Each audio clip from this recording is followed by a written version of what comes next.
नमस्कार, रुद्र सरस या यूट्यूब चॅनलवर पुन्हा एकदा सर्वांचे स्वागत करतो. तर आजच्या व्हिडिओमध्ये आपण बघणार आहोत 29 ऑगस्ट 2023 मध्ये जी शिफ्ट 1 झाली होती, त्या शिफ्ट 1 मधली मराठी या विषयाचे 25 क्वेश्चनचे अनालिसिस आजच्या व्हिडिओच्या माध्यमातून आपण आज करणार आहोत. तर ज्या कोणी विद्यार्थ्यांनी पहिले प्रिव्हियस व्हिडिओ जर पाहिले नसतील, त्यांनी आपल्या चॅनलच्या प्लेलिस्टमध्ये जाऊन पूर्ण व्हिडिओ शिफ्ट वाईज अपलोड केलेले आहेत, ते सर्वांनी बघून घ्या. आणि तुमचे जे कोणी मित्रमैत्रिणी आहेत त्यांना चॅनलला सबस्क्राईब करायला सांगा आणि सगळ्या विद्यार्थ्यांपर्यंत हे चॅनलला शेअर करायला पण सांगा. तर चला तर मग सुरू करूया आजचा आपला पहिला प्रश्न. प्रश्न क्रमांक 1 आहे, पक्षी जाये दिगंतरा या सुप्रसिद्ध पुस्तकाचे लेखक कोण आहेत? त्याचे ऑप्शन्स आहेत. Option number 1 Maruti Chitampalli, option number 2 Mangesh Padgaonkar, option number 3 Indira Sant, option number 4 बासी मर्डेकर. त्याचे करेक्ट आन्सर आहे ऑप्शन नंबर 1 मारुती चित्तमपल्ली यांचं पक्षी जाय दिगंतरा हे सुप्रसिद्ध पुस्तक आहे. तर मारुती चित्तमपल्ली यांना जे टोपण नाव आहे, तर त्यांचं टोपण नाव काय आहे? आर्यन ऋषी या टोपण नावाने मारुती भुजंगराव चित्तमपल्ली हे ओळखले जातात आणि त्यांचं पूर्ण नाव आहे मारुती भुजंगराव चित्तमपल्ली. जसं की पक्षी जाय दिगंतरा हे तर प्रसिद्ध पुस्तक आहे, त्याच्यासोबतच परीक्षेच्या दृष्टिकोनातून अत्यंत महत्वाचे जे बाकीचे काही त्यांचं साहित्य आहे ते पण इथे दिलेलं आहे. जसं की आनंददायी बगळे, चकवा चांदणं, पक्षी जाय दिगंतरा, रातवा, रानवाटा, मृगपक्षीशास्त्र, केसराचा पाऊस, सुवर्णगडू, पक्षीकोश, नवेगाव बांधाचे दिवस हे पण परीक्षेच्या दृष्टिकोनातून महत्वाचे आहे. त्याचा तुम्ही स्क्रीनशॉट घेऊ शकता. त्यानंतर पुढचा प्रश्न आहे प्रश्न क्रमांक 2. जर पाऊस आला तर क्रिकेटचा सामना होणार नाही, हे वाक्य कोणत्या प्रकारचे आहे? त्याचे ऑप्शन्स आहेत. ऑप्शन नंबर 1 केवळ वाक्य, ऑप्शन नंबर 2 संयुक्त वाक्य, ऑप्शन नंबर 3 मिश्र वाक्य, ऑप्शन नंबर 4 प्रश्नार्थक वाक्य. त्याचे करेक्ट आन्सर आहे ऑप्शन नंबर 3 हे मिश्र वाक्याचा प्रकार आहे. तर मिश्र वाक्य कसं ओळखतात? तर मिश्र वाक्याचे 4 उपप्रकार इथं पडतात आणि त्यानुसार आपण मिश्र वाक्य हे कुठलं आहे, तर आता सरळ सरळ आपल्या प्रश्नामध्ये फक्त वाक्याचा प्रकार कोणता आहे ते ओळखायचं सांगितलेलं आहे. आणि वाक्याचे मुख्य प्रकार आहेत संयुक्त वाक्य, मिश्र वाक्य आणि विधानार्थ वाक्य.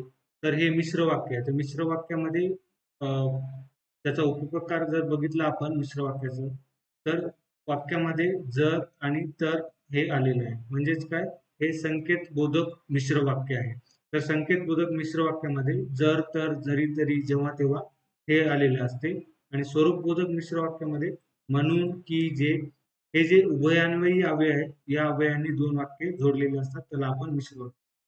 तर स्वरूप बोधक मध्ये म्हणून, की, जे, कारण बोधक मध्ये कारण, कारण की हे आलेलं असतं आणि उद्देश बोधक मध्ये म्हणून, यास्तव, तस्मात हे आलेलं असतं. त्यामुळे ऑप्शन नंबर 3 याचा करेक्ट आन्सर आहे. त्यानंतर पुढचा प्रश्न आहे प्रश्न क्रमांक 3. गाढवाने शेण खाल्ल्यास पाप न पुण्य या म्हणीचा योग्य अर्थ काय आहे? त्याचे ऑप्शन्स आहेत. ऑप्शन नंबर 1 निरुपयोगी माणसावर केलेले उपकार व्यर्थ जातात, ऑप्शन नंबर 2 मूर्ख माणसाचे कृत्य व्यर्थ जाते, ऑप्शन नंबर 3 गाढवाला दान दिले तर पुण्य पदरात पडत नाही, ऑप्शन नंबर 4 चोराने शेत चोरले तर ते दान ठरत नाही. त्याचं करेक्ट आन्सर आहे ऑप्शन नंबर 1 निरुपयोगी माणसावर केलेले उपकार व्यर्थ जातात. म्हणजे काय? जे माणूस काही कामाचा नाही आणि त्या माणसाला काय केलं आपण? उपकार केले. म्हणजेच काय? त्या माणसावर आपण काही खर्च केला किंवा त्या माणसाला काही मदत केली, पण तो माणूस काय उपकाराला जाणणारा नसतो, तो लगेच विसरून जातो मदत केलेली. तर त्या आशयाची ही म्हण आहे की गाढवाने शेत खाल्ल्यास पाप न पुण्य. तर गाढव काय असतो? गाढव हा एकदम मूर्ख प्राणी असतो. तर त्यांनी आपल्या शेतातलं काही खाल्लं तर ना पाप लागतं ना पुण्य होतं. तर अशा आशयाची ही म्हण आहे. त्यामुळे ऑप्शन नंबर 1 याचं करेक्ट आन्सर आहे. त्यानंतर पुढचा प्रश्न आहे प्रश्न क्रमांक 4.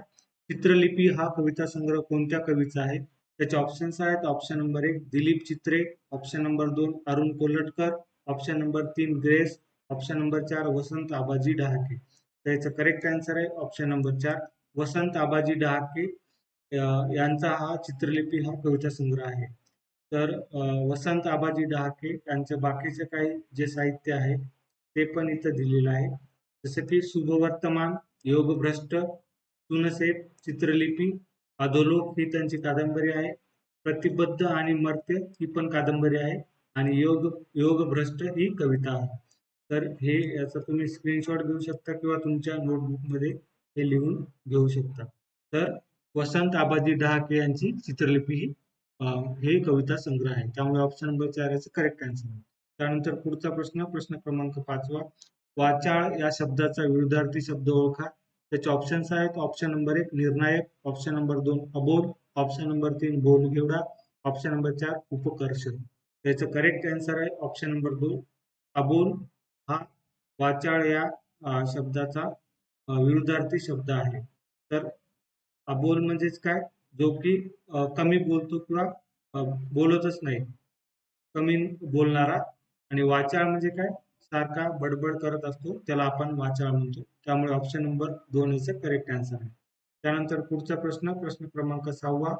गड आला पण सिंह गेला हे रिकामी जागा उपवाक्य आहे. त्याचे ऑप्शन्स आहेत. ऑप्शन नंबर 1 परिणाम बोधक, ऑप्शन नंबर 2 न्यूनत्व बोधक, ऑप्शन नंबर 3 पर्याय बोधक, ऑप्शन नंबर 4 समुच्चय बोधक. त्याचं करेक्ट आन्सर आहे ऑप्शन नंबर 2 न्यूनत्व बोधक वाक्य आहे, उपवाक्य आहे. तर ऍक्च्युली प्रश्न काय विचारलाय की गड आला पण सिंह गेला हे उपवाक्य आहे. तर कशाचं उपवाक्य आहे, तर हे संयुक्त वाक्याचं कुठलं उपवाक्य आहे, न्यूनत्वबोधक उपवाक्य आहे. तर आपल्याला माहित पाहिजे की संयुक्त वाक्य आणि मिश्र वाक्य यांचे उपवाक्य कोणते आहेत. तर आपण वरच्या प्रश्नामध्ये आताच मिश्र वाक्याचे उपवाक्य बघितलेले आहेत किंवा उपप्रकार बघितलेले आहेत. तसेच संयुक्त वाक्याचे पण 4 उपप्रकार पडतात.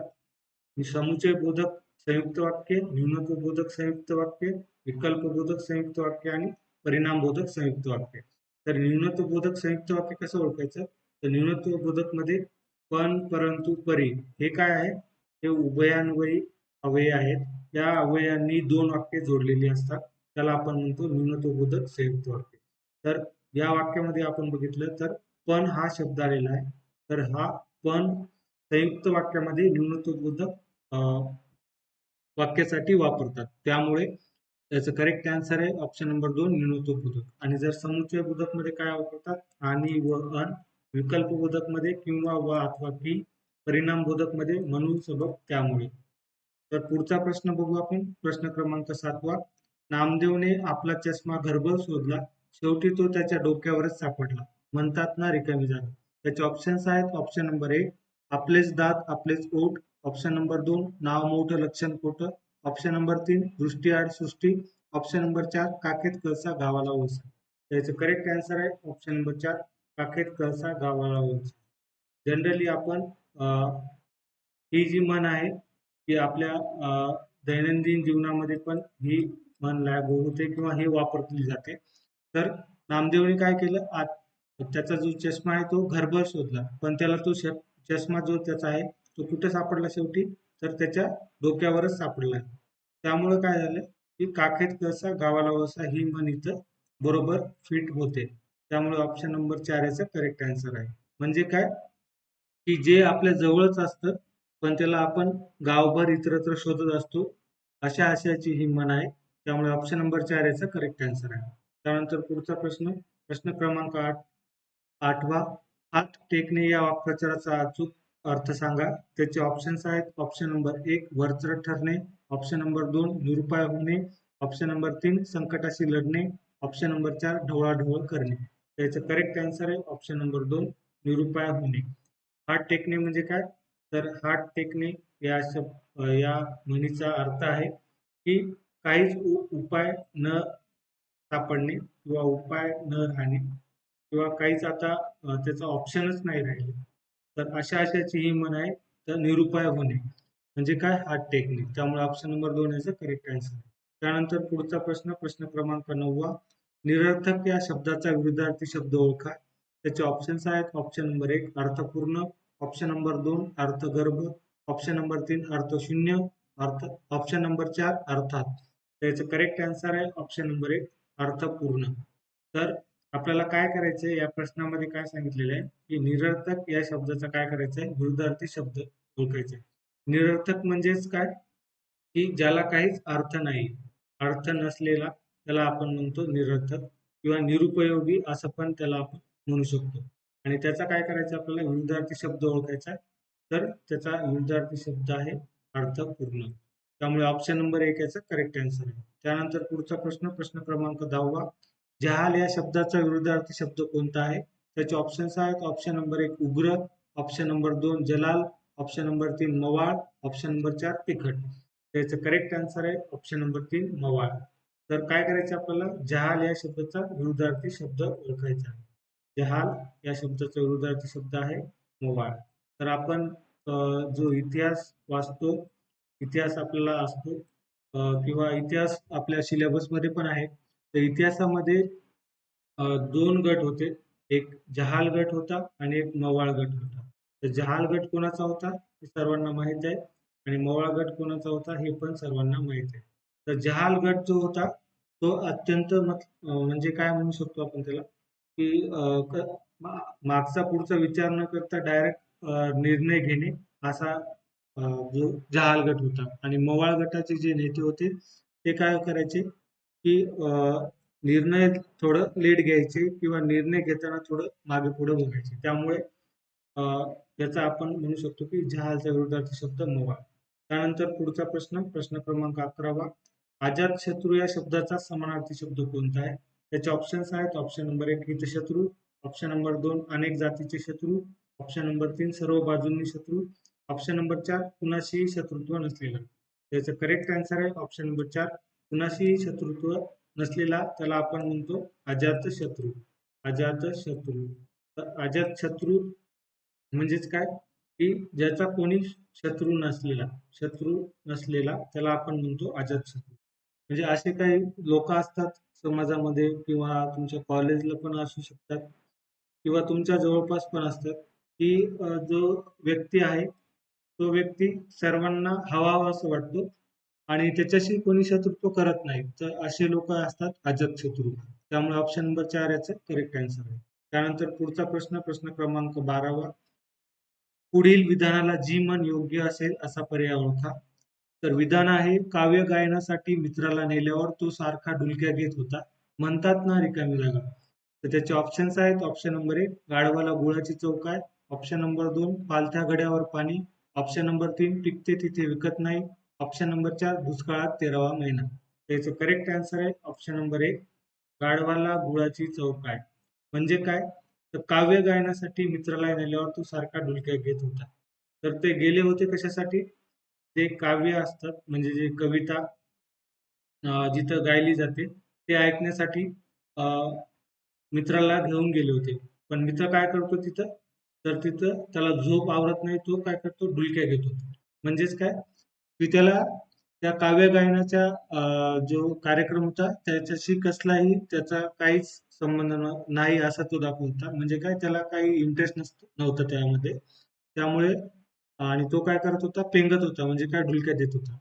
त्यामुळे या आशयाची म्हण इथं आपण वापरू शकतो की गाढवाला गुळाची चव काय. त्यामुळे ऑप्शन नंबर 1 याचा करेक्ट आन्सर आहे. त्यानंतर पुढचा प्रश्न, प्रश्न क्रमांक 13वा. प्रत्येकाला अनुकूल परिस्थिती येतेच या अर्थाची म्हण ओळखा. त्याचे ऑप्शन्स आहेत. ऑप्शन नंबर 1 गाड्याबरोबर मेळ्याची जत्रा यात्रा, ऑप्शन नंबर 2 खाईन तर तुपाशी नाही तर उपाशी, ऑप्शन नंबर 3 4 दिवस सासूचे 4 दिवस सुनेचे, ऑप्शन नंबर 4 घरोघरी मातीच्या चुली. त्याचे करेक्ट आन्सर आहे ऑप्शन नंबर 3 4 दिवस सासूचे 4 दिवस सुनेचे. म्हणजेच काय प्रत्येकाला अनुकूल परिस्थिती येतेच. तर परिस्थिती कशी असते, एक तर अनुकूल असते आणि त्याच्या विरुद्ध असते प्रतिकूल परिस्थिती. तर अनुकूल हा काय आहे पॉझिटिव्ह शब्द आहे आणि प्रतिकूल हा काय निगेटिव्ह शब्द आहे. तर अनुकूल परिस्थिती म्हणजेच काय की चांगली परिस्थिती येणे. म्हणजे काय, तर जी जी सून असते ती कधी ना कधी एक ना एक दिवस ती सासूचं पण काम करू शकते. म्हणजे काय, जेव्हा तिला तिचा मुलगा किंवा मुलगी याचे लग्न झाल्यावर ती पण सासू बनते. म्हणजे काय, जी सून होती पहिले तर तिने जे कष्ट सोसले किंवा सासूचे टोमणे वगैरे ऐकले तर ती पण कधी ना कधी सासू होणार आहे. तर तिला पण अनुकूल दिवस म्हणजे चांगले दिवस येणार आहे. तर अशा आशयाची ही म्हण असते. म्हणजेच काय परिस्थिती ही बदलणारी असते. म्हणजे प्रतिकूल परिस्थितीमधून अनुकूल परिस्थितीमध्ये जाणे अशा आशयाची ही म्हण आहे. त्यानंतर पुढचा प्रश्न आहे प्रश्न क्रमांक 14वा. खाली दिलेल्या वाक्याचा प्रयोग ओळखा. वाक्य आहे मी शाळेतून आत्ताच आलो. त्याचे ऑप्शन्स आहेत ऑप्शन नंबर 1 कर्तरी प्रयोग, ऑप्शन नंबर 2 भावी प्रयोग, ऑप्शन नंबर 3 शक्य कर्मणी, ऑप्शन नंबर 4 कर्मणी प्रयोग. त्याचं करेक्ट आन्सर आहे ऑप्शन नंबर 1 हे कर्तरी प्रयोगाचं उदाहरण आहे. मी शाळेतून आत्ताच आलो. तर कर्तरी प्रयोग ओळखायचा कसा? तर क्रियापद जे असतं ते कर्त्याचे लिंग वचन पुरुष याप्रमाणे ते बदलतं आणि जो कर्ता असतो तो काय असतो? प्रथमेत असतो. म्हणजेच काय? कर्त्याला हे प्रत्यय नसतात आणि कर्माला प्रत्यय असतात. जर वाक्यात कर्म असेल तर त्या कर्माला प्रत्यय असतात. आता हे जर वाक्य बघितलं मी शाळेतून आत्ताच आलो, तर वाक्याचा जर कर्ता बघितला आपण तर वाक्याचा कर्ता काय आहे? मी आहे. आणि वाक्याचं कर्म काय आहे? तर वाक्यामध्ये कर्म नाही आहे. म्हणजे वाक्यामध्ये कर्म हे नाही. तर हे झालं अकर्मक कर्तरी प्रयोगाचं उदाहरण. जर वाक्यात जर कर्म असलं असतं तर त्या वाक्याला कर्माला प्रत्यय असले असते आणि ते झालं असतं सकर्मक कर्तरी प्रयोगाचं उदाहरण. पण ह्या वाक्यामध्ये कर्म नाहीये, त्यामुळे आपण याला म्हणू शकतो की हे अकर्मक कर्तरी प्रयोगाचं उदाहरण आहे. त्यामुळे ऑप्शन नंबर 1 याचं करेक्ट आन्सर आहे. त्यानंतर पुढचा प्रश्न क्रमांक 15वा. 12 पिंपळावरचा मुंजा या म्हणीचा योग्य अर्थ असलेला पर्याय निवडा. त्याचे ऑप्शन्स आहेत ऑप्शन नंबर 1 12 भानगडीत अडकलेला, ऑप्शन नंबर 2 एका जागी स्थिर न राहणारा, ऑप्शन नंबर 3 अनेक कामे हाती घेऊन एकही काम व्यवस्थित न करणारा, ऑप्शन नंबर 4 अनुभवी माणूस. तर याचं करेक्ट आन्सर आहे ऑप्शन नंबर 2 एका जागी स्थिर न राहणारा.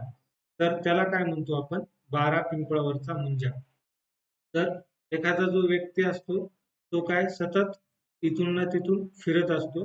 तर गावात असे जे खेडेगाव असतात, खेडेगावामध्ये असे काही लोक असतात.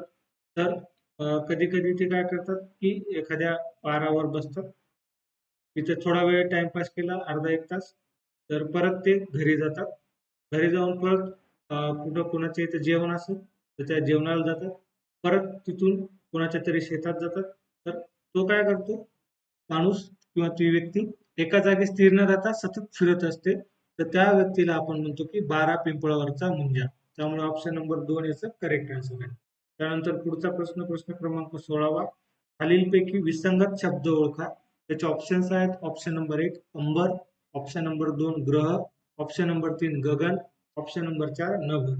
त्याचं करेक्ट आन्सर आहे ऑप्शन नंबर 2 ग्रह. हा काय? या चार पैकी विसंगत शब्द म्हणजे काय? ऑड मॅन आउट आपल्याला काढायचे. ऑड मॅन आउट हा इंग्लिश मध्ये आपण काढतो. तर विसंगत शब्द इथं काढायचा आहे. तर अंबर, गगन आणि नभ हे काय झालं? हे समानार्थी शब्द आहेत. म्हणजे त्याचा जो अर्थ आहे हा एकच आहे. आणि ग्रह म्हणजे काय? ग्रह हा वेगळा शब्द आहे इथे. तर ग्रह म्हणजे आकाशात ग्रह असतात. जसं की सूर्य, पृथ्वी, त्यानंतर नेपच्यून वगैरे, बुध हे ग्रह आहे. तर त्यामुळे ऑप्शन नंबर 2 याचं करेक्ट आन्सर आहे. त्यानंतर पुढचा प्रश्न क्रमांक 17वा. खालील शब्दाचा समानार्थी शब्द ओळखा. शब्द आहे धरणी. त्याचे ऑप्शन्स आहेत ऑप्शन नंबर 1 भूगर्भ, ऑप्शन नंबर 2 भूमी, ऑप्शन नंबर 3 शेत, ऑप्शन नंबर 4 माती. त्याचं करेक्ट आन्सर आहे ऑप्शन नंबर 2 भूमी. तर धरणी या शब्दाचा काय ओळखायचा आपल्याला? समानार्थी शब्द ओळखायचा. तर धरणी या शब्दाचा समानार्थी शब्द आहे भूमी. तर भूमीलाच काय म्हणतो आपण? धरणी पण म्हणू शकतो. त्यामुळे ऑप्शन नंबर 2 याचं करेक्ट आन्सर आहे. त्यानंतर पुढचा प्रश्न क्रमांक 18वा. खाली दिलेल्या सामासिक शब्दाचा समास ओळखा. शब्द आहे गैरहजर. त्याचे ऑप्शन्स आहेत ऑप्शन नंबर 1 तत्पुरुष समास, ऑप्शन नंबर 2 अव्ययीभाव समास, ऑप्शन नंबर 3 बहुव्रीही समास, ऑप्शन नंबर 4 द्वंद्व समास. त्याचे करेक्ट आन्सर आहे ऑप्शन नंबर 2 हे अव्ययीभाव समासाचं उदाहरण आहे. तर अव्ययीभाव समासामध्ये कसा ओळखायचा? त्याची वैशिष्ट्ये काय आहेत ती इथं दिलेली आहे. तर अव्ययीभाव समासामध्ये जे पहिले पद असतं ते महत्वाचं असतं. तर या पद आता हे जर वाक्य घेतलं आपण गैरहजर, तर गैरहजर या वाक्यामध्ये तर याचा जर विग्रह केला तर याचा विग्रह येतो हजर नसलेला. हजर नसलेला म्हणजेच काय? गैरहजर. आणि इथं जर पहिलं जर जे पद आहे गैर, तर त्या गैरपदाचा काय होतो? हे महत्वाचं आहे. तर पहिल्या पदाचा उपयोग हा क्रिया विशेषणासारखा असतो आणि बे, दर, बेशक, गैर, बिन हे फारसी उपसर्ग लागून तयार झालेले जे शब्द असतात त्याला आपण म्हणतो की ते अव्ययभाव समास आहे. आता हा गैर हा शब्द काय फारसी शब्द आहे, फारसी उपसर्ग आहे आणि किंवा द्विरुक्ती होऊन झालेले शब्द हे पण अव्ययभाव समासाचे उदाहरण असतात. जसे की वारंवार, पान, पाणी, दारोदार याच्यामध्ये द्विरुक्ती म्हणजे काय, हे शब्द दोनदा आलेले असतात त्या शब्दामध्ये. किंवा आ, यथा, प्रति हे संस्कृत उपसर्ग लागून तयार झालेले शब्द पण अव्ययभाव समासाचे उदाहरणं असतात. त्यामुळे ऑप्शन नंबर 2 याचा करेक्ट आन्सर आहे. त्यानंतर पुढचा प्रश्न, प्रश्न क्रमांक 19वा. खालील शब्दामधून बहुव्रीही सामासिक शब्द ओळखा. शब्द आहेत पंचवटी, क्षणोक्षणी, पापपुण्य, चक्रपाणी. त्याचे ऑप्शन्स आहेत option number 1 Panchavati, option number 2 Papapunya, option number 3 Kshanokshani, option number 4 Chakrapani. हे जे 4 शब्द आहेत, या 4 शब्दामधून काय ओळखायचं आपल्याला की बहुव्रीही सामासिक शब्द म्हणजे काय, की या 4 शब्दापैकी कुठल्या बहुव्रीही समासाचं उदाहरण आहे हे आपल्याला ओळखायचं आहे. तर ते ओळखण्यासाठी आपल्याला सगळ्यात आधी माहित पाहिजे की बहुव्रीही समास कसा ओळखायचा. तर बहुव्रीही समासामध्ये जी दोन्ही पदे असतात ती महत्वाची नसतात, तर तिसऱ्याच पदाचा बोध होतो. आणि बहुव्रीही समासाचे प्रकार आहेत विभक्ती बहुव्रीही समास, जो की विग्रहावरून आपण ओळखतो. त्यानंतर दुसरा आहे प्रादि बहुव्रीही समास, त्यामध्ये प्र, परा, अप, दूर, सु, वि हे उपसर्ग लागलेले असतात. आणि तिसरा आहे सह बहुव्रीही समास, त्यामध्ये स किंवा सह हे उपसर्ग लागलेला असतो. तर आपण हे चारही जर शब्द बघितले, जसे की आता पंचवटी हा जो शब्द आहे आणि याचा जर विग्रह केला आपण, त्याचा विग्रह केला तर 5 वडांचा समूह असा त्याचा विग्रह होतो. तर हे कोणत्या समासाचं उदाहरण आहे पंचवटी, तर हे द्विगु समासाचं उदाहरण आहे. हे आहे द्विगु समासाचं उदाहरण. त्यानंतर दुसरा शब्द पापपुण्य जर घेतला आपण, तर पापपुण्याचं विग्रह केला पाप किंवा पुण्य असा त्याचा विग्रह होतो. पाप किंवा पुण्य. तर हे कुठल्या समासाचं उदाहरण आहे, तर हे आहे द्वंद्व समासाचं उदाहरण. आपल्याला ओळखायचं काय बहुव्रीही समास. त्यानंतर ऑप्शन नंबर 3 मध्ये काय दिले क्षणोक्षणी. तर क्षणोक्षणी हा याचा जर विग्रह केला आपण क्षणोक्षणीचा, तर प्रत्येक क्षणाला, प्रत्येक क्षणाला असा त्याचा विग्रह होतो. हे काय झालं अव्ययभाव समासाचं उदाहरण झालं. अव्ययभाव समासाचं काय झालं, कारण क्षणोक्षणी हे काय झाले शब्दाची द्विरुक्ती झालेली आहे, म्हणजे दोनदा आलेले आहेत शब्द. त्यानंतर चक्रपाणी. तर चक्रपाणी मध्ये आपण जर बघितलं तर चक्रपाणी या शब्दाचा जर आपण विग्रह केला इथं, तर चक्र आहे ज्याच्या हाती असा तो, ज्याच्या हाती असा तो, असा त्याचा विग्रह होतो. तर कोणाच्या हातामध्ये चक्र असतो, तर भगवान विष्णू किंवा जो विष्णू आहे त्याच्या हातामध्ये काय चक्र असतं. म्हणजेच काय की चक्रपाणी याचा दोन्ही पदे महत्वाची नसून तिसऱ्याच पदाचा बोध होतो. आता इथं तिसरं पद कुठलं आहे विष्णू, विष्णू या शब्दाचा इथं बोध होतो. त्यामुळे हे झालं बहुव्रीही समासाचं उदाहरण. त्यामुळे ऑप्शन नंबर 4 याचं करेक्ट आन्सर आहे, कारण की आपल्याला प्रश्नामध्ये सांगितले की बहुव्रीही समासिक शब्द ओळखा. त्यामुळे ऑप्शन नंबर 4 याचं करेक्ट आन्सर आहे. त्यानंतर पुढचा प्रश्न, प्रश्न क्रमांक 20वा. वारा या शब्दाचा समानार्थी शब्द नसलेला पर्याय ओळखा. त्याचे ऑप्शन्स आहेत ऑप्शन नंबर 1 अनिल, ऑप्शन नंबर 2 पवन, ऑप्शन नंबर 3 समीरण, ऑप्शन नंबर 4 सलील. तर याचं करेक्ट आन्सर आहे ऑप्शन नंबर 4 सलील. कारण आपल्याला ओळखायचं की वारा या शब्दाचा समानार्थी शब्द नसलेला. तर बाकीचे जे ऑप्शन आहेत अनिल, पवन, समीरण हे वारा या शब्दाचे समानार्थी शब्द आहेत. मग सलील या शब्दाचा अर्थ काय होतो, तर सलील या शब्दाचा अर्थ होतो पाणी. तर हा वेगळा शब्द आहे, त्यामुळे ऑप्शन नंबर 4 याचे करेक्ट आन्सर आहे.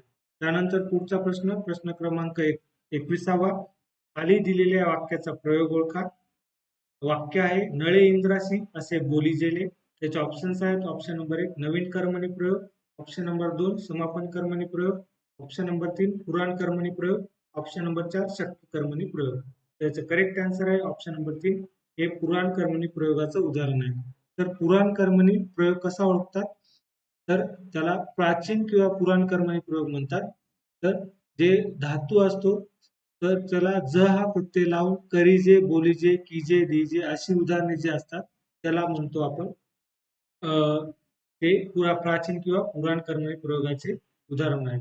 आता इथं जर आपण हा शब्द घेतला तर बोल हा काय झाला? धातू आहे. तर त्याला जेले हे काय झाले? ज हा प्रत्यय लावून जेले असं त्याचा हे केलेलं आहे, उदाहरण केलेलं आहे. त्यामुळे हे झालं प्राचीन किंवा पुराण कर्मणी प्रयोगाचं उदाहरण. त्यामुळे ऑप्शन नंबर 3 याचं करेक्ट आन्सर आहे. तर कर्मणी प्रयोग कसा ओळखतात? तर कर्मणी प्रयोगामध्ये कर्म हे प्रथमित असतं, म्हणजेच काय कर्माला हे प्रत्यय नसतात आणि कर्त्याला प्रत्यय असतात, त्याला आपण कर्मणी प्रयोग म्हणतो. आणि समापन कर्मणीमध्ये काय होतं की समापन कर्मणीमध्ये कृती पूर्ण झाल्याचे सूचित होते आणि क्रियापद जे असतं त्याला ऊन, होऊन, झाला, झाली, झाले हे अशा प्रकारचं हे क्रियापद असतं, त्याला समापन कर्मणी प्रयोग आपण म्हणतो. त्यामुळे ऑप्शन नंबर 3 याचे करेक्ट आन्सर आहे. त्यानंतर पुढचा प्रश्न, प्रश्न क्रमांक 22वा. पाताळ यंत्र या अलंकारिक शब्दाचा अर्थ काय आहे? त्याचे ऑप्शन्स आहेत. ऑप्शन नंबर 1 अर्थ समजून न घेता पाठांतर करणारा. ऑप्शन नंबर 2 कारस्थान करणारा. ऑप्शन नंबर 3 दुसऱ्यांची चूक स्वतःवर ओढून घेणारा. ऑप्शन नंबर 4 कसलीही पारख नसलेले. त्याचं करेक्ट आन्सर आहे ऑप्शन नंबर 2 कारस्थान करणारा. त्याला काय म्हणतो आपण? पाताळ यंत्री म्हणतो. तर कारस्थान म्हणजेच काय की जे कारस्थानला आपण म्हणू शकतो की एखादी व्यक्ती जी आहे ती व्यक्ती काय करते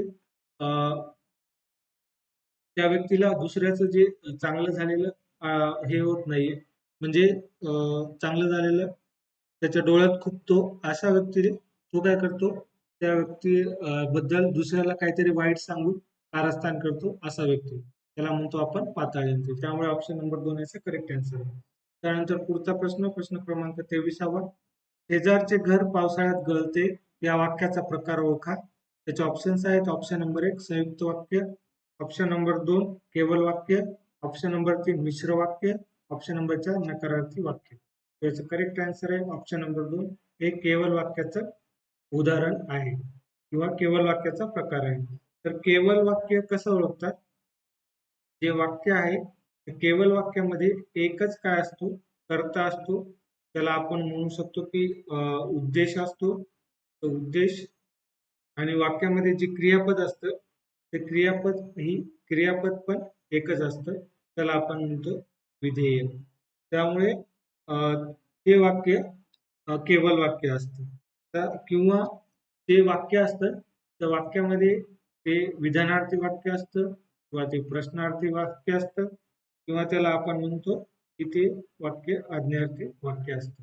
तर ते वाक्य आपण केवल वाक्यामध्ये कन्सिडर करतो. तर शेजारचे घर पावसाळ्यात गळते. तर हे वाक्य झालं केवल वाक्याचा प्रकार. त्यामुळे ऑप्शन नंबर 2 याचा करेक्ट आन्सर आहे. त्यानंतर पुढचा प्रश्न, प्रश्न क्रमांक 24वा. घरोघरी मातीच्या चुली या म्हणीच्या समानार्थी म्हण सांगा. त्याचे ऑप्शन्स आहेत. ऑप्शन नंबर 1 पळसाला पाणी 3, ऑप्शन नंबर 2 ध्वनी तसा प्रतिध्वनी, ऑप्शन नंबर 3 बळी तो कानपिळी, ऑप्शन नंबर 4 गर्वाचे घर काढणे. त्याचं करेक्ट आन्सर आहे ऑप्शन नंबर 1 पळसाला पाणी 3 ही म्हण घरोघरी मातीच्या चुली या म्हणीच्या समानार्थी म्हण आहे. तर याचा अर्थ काय होतो नेमका? पळसाला पाणी 3 किंवा घरोघरी मातीच्या चुली. तर कुठेही जा तर कुठेही गेलं तरी सारखीच परिस्थिती असणे, सारखीच परिस्थिती असणे अशा या आशयाची म्हण आहे. परिस्थिती असणे म्हणजेच काय? घरोघरीच मातीच्या चुली किंवा पळसाला पाणी देणे. तर कुठेही कोणत्याही परिस्थितीमध्ये गेले तर सारखीच परिस्थिती असणे अशा आशयाची म्हण आहे. त्यानंतर शेवटचा प्रश्न, प्रश्न क्रमांक 25वा. रानवाटा हे पुस्तक कुणी लिहिले आहे? त्याचे ऑप्शन्स आहेत. Option number 1 Grace, option number 2 Rajan Gavas, option number 3 Madhav Mahanor, option number 4 Maruti Chitampalli. त्याचं करेक्ट आन्सर आहे ऑप्शन नंबर 4 मारुती चित्तमपल्ली यांनी रानवाटा हे पुस्तक लिहिलेलं आहे. तर मारुती चित्तमपल्ली यांचं पूर्ण नाव आहे मारुती भुजंगराव चित्तमपल्ली आणि त्यांचं टोपण नाव आहे अरण्य ऋषी. तर अरण्य ऋषी या नावाने ते ओळखले जातात मारुती भुजंगराव चित्तमपल्ली. तर त्यांचे बाकीचे पण काही महत्वाचे साहित्य इथे दिलेले आहे. जसे की आनंददायी बगळे, चकवा चांदण, पक्षी जाय दिगंतरा, रातवा, रानवाटा, मृगपक्षीशास्त्र, केशराचा पाऊस, सुवर्ण गरुड, पक्षीकोश, नवेगाव बांधाचे दिवस. तर याचा स्क्रीनशॉट घेऊ शकता किंवा हे पण तुम्ही तुमच्या नोटबुकमध्ये नोट करू शकता. तर आजच्या व्हिडिओमध्ये आपण इथेच थांबणार आहोत. तो व्हिडिओ कसा वाटला हे कमेंटद्वारे तुम्ही नक्की कळवा आणि व्हिडिओ आवडल्यास लाईक करायला विसरू नका व्हिडिओला आणि चॅनलला सबस्क्राईब करायला पण विसरू नका आणि तुमचे जे कोणी मित्रमैत्रिणी आहेत त्यांच्यासोबत व्हिडिओला जास्तीत जास्त शेअर करायला विसरू नका. भेटूया पुढच्या व्हिडिओमध्ये. धन्यवाद.